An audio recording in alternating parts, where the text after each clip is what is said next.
जिल्ह्याचे पालकमंत्री सुधीर मुनगंटीवार तथा दत्ता मेघे उच्च शिक्षण संशोधन संस्था संचालित आचार्य विनोबा भावे ग्रामीण रुग्णालय सावंगी मेघे यांच्या संयुक्त विद्यमाने निशुल्क रोग निदान व उपचार शिबिराचे आयोजन चंद्रपुरातील सिटी शाळेत 18 जानेवारी करण्यात आले आहे। या शिबिराचे सकाळी 12 वाजता सुधीर मुनगंटीवार यांच्या हस्ते उद्घाटन करण्यात आले। यावेळी भाजप महानगर जिल्हाध्यक्ष राहुल पावडे यांच्यासह भाजपचे ज्येष्ठ पदाधिकारी व कार्यकर्ते यावेळी उपस्थित होते। महाआरोग्य शिबिरात सकाळी 9 वाजतापासून विविध आजारांनी ग्रस्त नागरिकांनी आपली नोंदणी केली। त्यानंतर नागरिकांची आरोग्य तपासणी सावंगी मेघे येथून आलेल्या तज्ज्ञ डॉक्टरांनी केली। कार्यक्रमाच्या आयोजन प्रसंगी पालकमंत्री मुनगंटीवार यांनी उपस्थित नागरिकांना आरोग्य ही सेवा म्हणून करण्याचा आम्ही संकल्प केला आहे। काही महिन्यात चंद्रपुरातील शासकीय रुग्णालयाची इमारतीमध्ये आपल्याला चांगला उपचार मिळेल अशी व्यवस्था त्या ठिकाणी करण्यात आली आहे। आपल्या शरीरात विविध आजार घर करू लागले आहे कारण आपण आपल्या जीवनशैलीत अनेक बदल केले आहे। आईच्या हातचं जेवण सोडत आपण ऑनलाईन हॉटेलमध्ये जेवण करायला लागलो आहे। त्यामुळे विविध आजारांसुद्धा आपण यासोबत आमंत्रण देत आहोत। सध्या कॅन्सरचे रुग्णही झपाट्याने वाढत आहे, मात्र आपण यावर उपचार करणे शक्य होईल यासाठी आपण केमोथेरपीची मोफत व्यवस्थाही केली आहे। आयोजित महाआरोग्य शिबिराचा हजारो नागरिकांनी यावेळी लाभ घेतला। खरं तर आपल्या सर्वांच्या आशीर्वादाने आपल्या सेवेची संधी मंचावरील आम्हा सर्वांना प्राप्त झाली। मनात एकच विचार होता की या चंद्रपूर जिल्ह्याचा प्रत्येक शेवटचा व्यक्ती, शेवटच्या पंक्तीत असणारा व्यक्ती, जात धर्म पंथ वय वजन यापेक्षा तो माझ्या जिल्ह्याचा आहे हा भाव घेऊन आपण काही मदतीचा हात पुढे करू शकतो का? जी संधी प्राप्त झाली मी नेहमी विचार केला की या संधीच्या सेवेमध्ये रूपांतरण केलं पाहिजे आणि म्हणूनच या जिल्ह्यामध्ये माझा हा प्रयत्न आहे की महाराष्ट्रातल्या उत्तम आरोग्य सेवेपैकी माझा जिल्हा उत्तम आरोग्य सेवेत असावा। यासाठी भव्य दिव्य सुंदर मेडिकल कॉलेज आपण बांधतोय।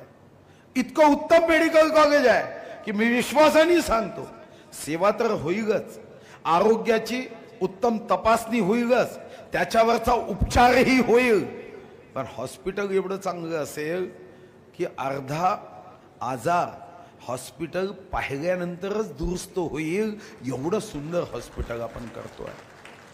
आज देशामध्ये कॅन्सरचे पेशंट वेगाने वाढते। आपली जीवन प्रणाली बदलली, खाद्य संस्कृती बदलली।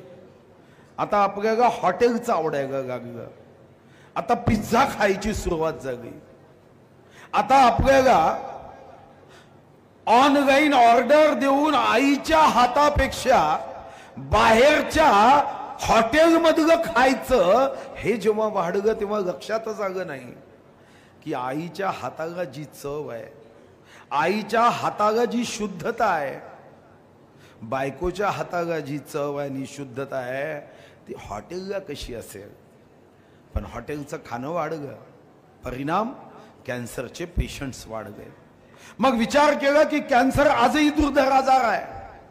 आम्ही चंद्रावर यान घेऊन चाललो आहे, पण अजूनही कॅन्सरवर पूर्णपणे 100% गॅरंटी देता येत नाही। अजूनही डॉक्टर प्रश्नचिन्ह उपस्थित करतात। मग त्याचं जीवन हे सहज व्हावं, सरळ व्हावं, त्याच्या जीवनामध्ये सुद्धा गरिबी आडवी येऊ नये। गरिबी हा उपचाराचा स्पीड ब्रेकर होता कामा नये। रतन टाटा सोबत आपण एमओयू केला आणि रतन टाटा सोबत एमओयू करून आता कॅन्सर हॉस्पिटलचं काम सुरू आहे। मधात आम्ही सरकारमध्ये नव्हतो, 2 वर्ष 8 महिने कासवानी आत्महत्या करावी एवढी कमी गती झाली होती, पण आता वेगाने पूर्ण करतोय आणि मला विश्वास आहे की जुलै ऑगस्ट मध्ये कॅन्सर हॉस्पिटल पूर्ण होईल। पण आजही कुठेही केमोथेरपी द्यायची असेल तर केमोथेरपीची आपण मोफत व्यवस्था टाटा कॅन्सर हॉस्पिटलमध्ये छोटा पार्ट सुरू केला आहे। पण पुढच्या टप्प्यात साऱ्या अत्याधुनिक मशीन्स या तिथे येईल आणि अत्याधुनिक मशीनच्या माध्यमातून चंद्रपूर जिल्ह्यातील नव्हे आसपासच्याही जिल्ह्यातील कॅन्सर रुग्णाला मदत होऊ शकेल।